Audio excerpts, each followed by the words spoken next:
All right, so today we're going to be talking about magnetic resonance imaging and the physics behind it. So, what is MRI technology? This is technology that produces 3D images of organs and soft tissues in the body using magnetic fields and radio waves. So these are large tube-like magnets that momentarily realign the water molecules in the human body, which is super important in the terms of the medical field because this technology is used to detect and prevent diseases such as strokes, cancer, tumors, and bone infections. And you can see up here, here's an example of the machine. So there is an extreme amount of use of magnetic fields in terms of the MRI machine. So what are magnetic fields? So these are invisible forces created by a magnet in response to the flow of electric current. In terms of an MRI machine, this is a non-uniform magnetic field generated by permanent magnets and by the flow of direct current through two superconductors. Um, in the MRI, these magnetic fields are usually between 1.5 to 3 Teslas. So these are very, very strong magnetic fields that are generated. We can compare this to the magnetic field of the Earth, which is only 0.00006. All right. So the role of the hydrogen atom, this plays a huge role in the functioning of the MRI machine. So the human body is made up of approximately 65% water. This is 2 hydrogen atoms and 1 oxygen atom per water molecule. So that means we have a lot of hydrogen atoms. There are billions of hydrogen molecules spinning in random positions when there is no magnetic influence. And when under influence from the magnetic field of the MRI machine, the hydrogen atoms' axes will line up or down, with there being more so aligned up. And then this total magnetic field generated from the hydrogen's protons almost cancels each other out. However, because there are slightly more aligned up or aligned parallel, this will generate a small magnetic field that we can generate. And if we look at our image here, we can just kind of see the protons when there is no magnetic field versus when there is.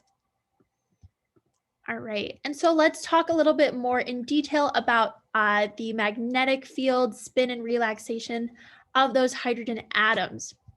So the magnetic field applied cannot be spatially homogeneous, and this is because the introduction of bodily tissue results in small changes in the spatial distribution of that magnetic field. This causes the spins of those hydrogen atoms to be different, to experience different fields.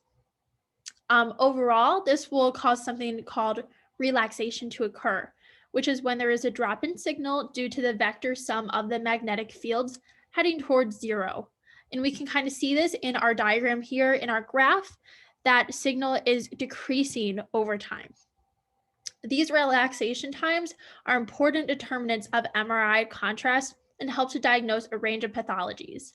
So there are different relaxation times for like different bodily tissues, such as cerebrospinal fluid and bone marrow.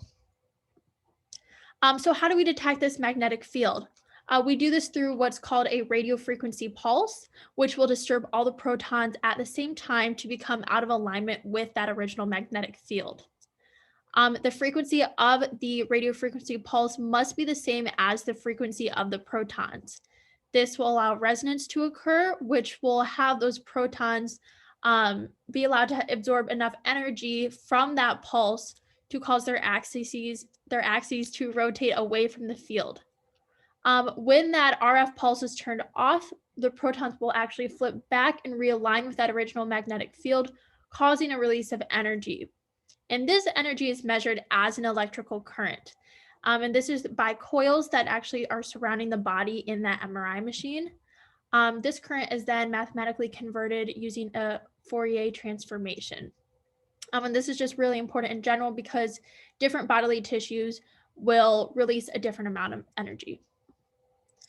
So to conclude, magnetic resonance imaging uses strong magnetic fields and radio waves to influence the hydrogen atoms within our bodies to produce high quality 3D images of organs and soft tissues.